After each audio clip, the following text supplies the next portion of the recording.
Hey guys, welcome back to my channel. So today I thought it would be really fun since a lot of requests that I get are always for book videos. People have been saying ever since I started doing them that they're their favorite videos, and I keep getting comments and messages saying they want me to do more. And so I thought this would be a really fun like bonus video for you guys. I wasn't planning on doing this, but then I was like, you know what, that might be kind of fun for those of you guys who really like these types of videos. And so yeah, why not just do a little bonus video for you guys? So this is a video talking about the top 10 books that I plan to read next year, so in 2019. So these are the top books that I want to either finish or I want to get to, and they're the ones I'm the most excited about, and they'll probably be the ones that I get to first.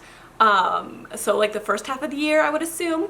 So I hope you guys enjoy this video. Let me know in the comments what book out of this video you think I should read first, and which ones that you have read maybe that you really like that you think I should read first. So the first book that I want to get to in 2019 is The Book Thief by Markus Zusak. So this book has been on my shelf for a really long time now, and I have heard nothing but good things about The Book Thief. Apparently this is narrated by death, so the narrator is death, and I think that that's the most interesting concept in the entire world. I actually don't really know too much about this book other than it's narrated by death, so I think it's going to be really interesting. And I actually just saw a girl say that she literally cried for like the last 100 pages, and I'm usually not a crier in books. Like, I'll kind of get emotional, but I don't cry in books.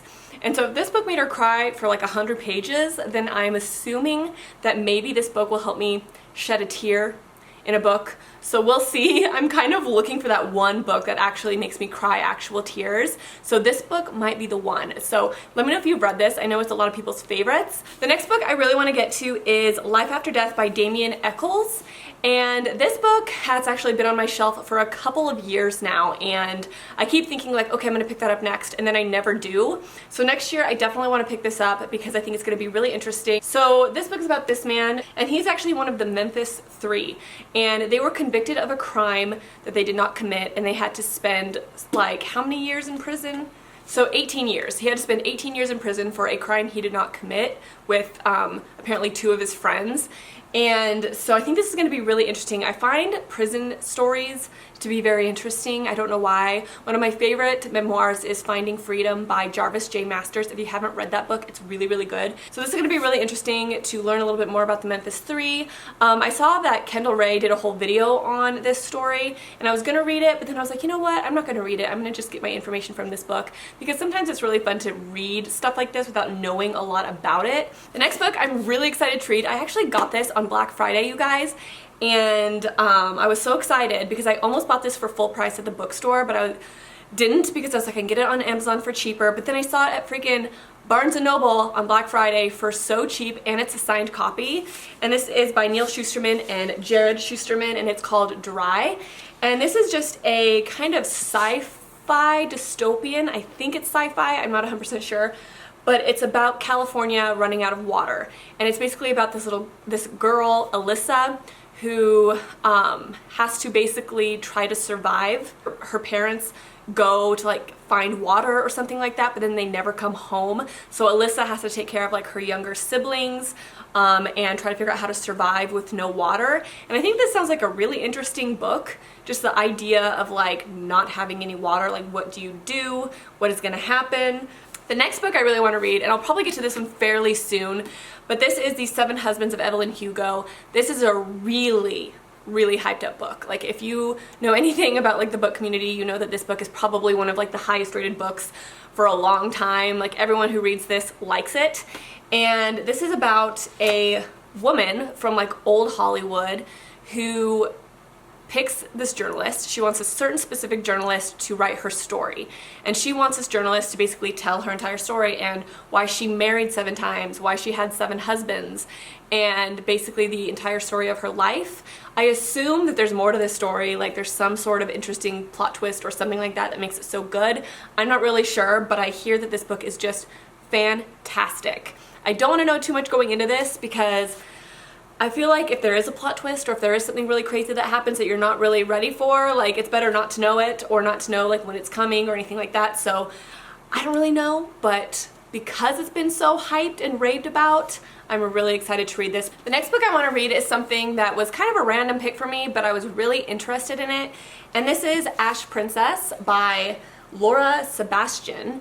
And this is about a girl who is basically enslaved by her own kingdom, and she's trying to like escape and find her freedom, and she ends up, I guess, not doing it through fighting. She has a really sharp, intelligent mind, and I think she does it through manipulation or something like that. So I don't know if this is a very like political type story or what, but I thought it sounded really, really interesting. Plus, I think this has a romance in it, and I've been kind of in the mood for a romance. Like a really good one, you know, the kind that gives you all the feels, and I've been looking for one, and I can't find one. I keep reading books, like thinking, okay, this is gonna be the one, and it never is. So hopefully this maybe will be it. I don't know. I'm not gonna read this specifically for the romance, but I do think that this is gonna be really interesting, and I think that this has pretty high ratings on Goodreads. This is another one I don't know too much about, but I do really want to read it. Plus, I mean, look at this cover. This cover is everything. Okay, so the next book I'm really excited to read. Really excited to read. I actually already started this, and I would say I got maybe like, I don't know, a couple chapters in, and then I ended up getting distracted with another book, and then I never ended up like finishing it or continuing with it, but it wasn't because I didn't like it, I just got distracted. But it is Strange the Dreamer by Laini Taylor. This book is another one of those raved books, and one of my favorite book YouTubers, Books with Chloe, this is her favorite book of all time. I think it's very whimsical. I'm assuming, I don't know for sure because like I said I haven't read it yet, but I'm assuming it's kind of whimsical like Alice in Wonderland is kind of what I'm expecting, but don't mark my words on that because I don't know because I haven't read it, but that's kind of what I'm understanding from people's reviews. It's just very strange and weird and whimsical and stuff like that, so I love books like that, and so I'm really excited to read this. Plus I think this has a romance in it, and I just think I'm really gonna like this. It is not a small book, it's a chunker, which is why I think I've been putting it off, but I'm excited to just dive into this. Alright, the next book is a book that I started like earlier this year in like January, and then I never finished it. And it's not because I didn't like this book necessarily, it's just that I just keep getting distracted with other books, and this tends to happen when I read nonfiction. Like nonfiction books don't really have like a super strong, heavy plot line, at least certain ones. Like this book is written a little bit like The Psychopath Test by John Ronson. It's very like journalist type style where somebody just gets really interested in something and so they write a book on it. That's what this book is like, and it is called Stiff. And it is The Curious Lives of Human Cadavers by Mary Roach. And I am 66 pages into this book, and this is about cadavers. Yes, I know. I like weird books like this. I just find them really interesting. I love reading about things that I just don't know a lot about. And I can tell you the first 66 pages of this book, I was just like reading it, just like going, like it's so interesting, this stuff to me. Just stuff that I just assume I know stuff about, but I actually don't, but you just kind of live your life thinking that you do, and until you actually learn about it and you're like, wow, that's crazy. And this book is really interesting too because it talks about a lot about like donating your body to science after death. And you know, when you think about donating your body to science, you're like, you kind of think you know what that entails, you know, like, oh, I'll just be a cadaver for, you know, medical school. Like you think you know what donating your body to science looks like until you read this book and you're like, do I actually want to do something like that? Like, is that something I want to do? And I think that's really an interesting thing too with this book, like the things that you could do with your body after death, because it's not like you're using your body anymore, so you could do some really interesting things after death to help the world progress. And I think that's a really interesting concept, but still, it's interesting. Like if you've read this book, you know what I mean. Like if you have a weak stomach or you just don't like very like graphic things, don't read this because it's graphic, but it's interesting at the same time. So if you're like me and you like weird stuff, then you'll probably like this, but I just need to finish it because I've just been kind of procrastinating and getting distracted. So the next book I'm super interested in reading is Gemini by Amie Kaufman and Kristoff. So this book is the second book in the Illuminae trilogy. You guys know Illuminae was one of my favorite books of this year, and this book I think has a higher rating on Goodreads than Illuminae.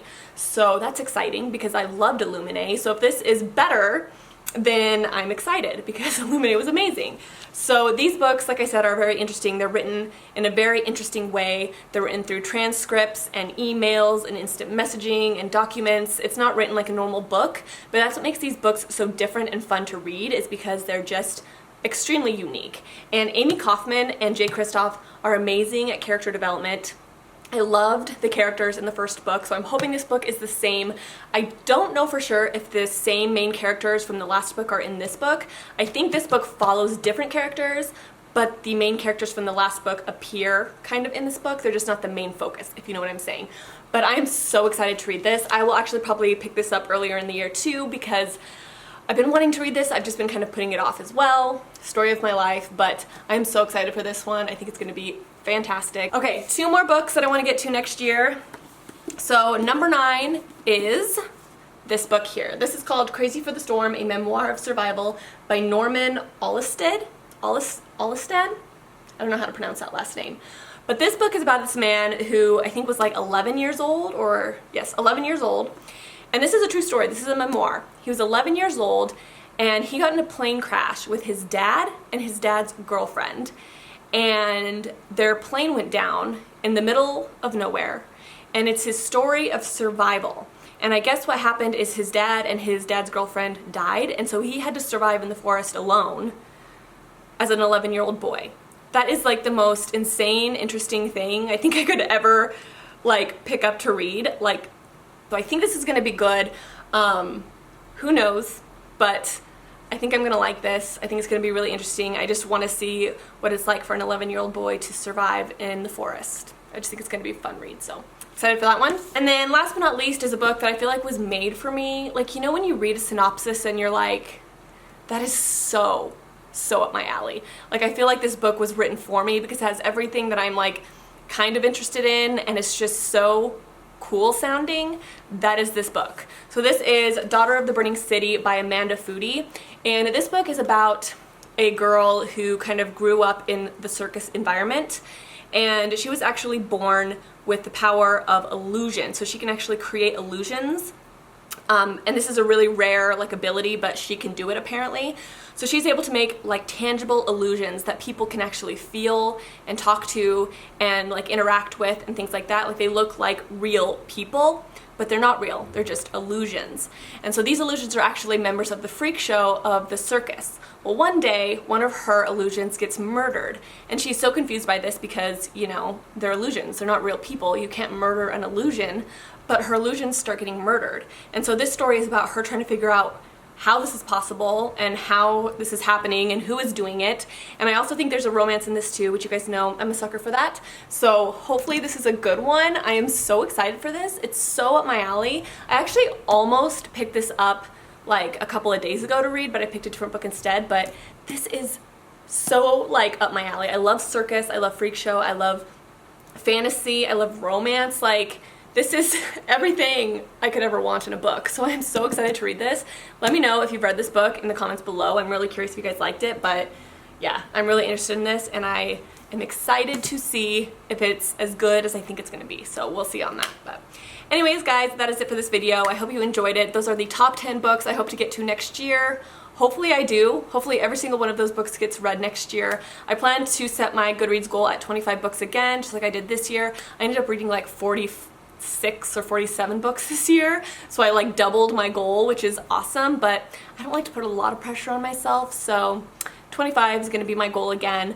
But yes, I hope that those books all get read next year, and I'm really excited for them. Let me know if you discovered any books that you want to read from this video. Let me know what book you think I should start with. I'm really curious what you guys think I should start with in 2019, because there's so many good ones and I just don't know what to pick sometimes. Like, there's so many times I want to go on Instagram and be like, which book should I read next? I don't know.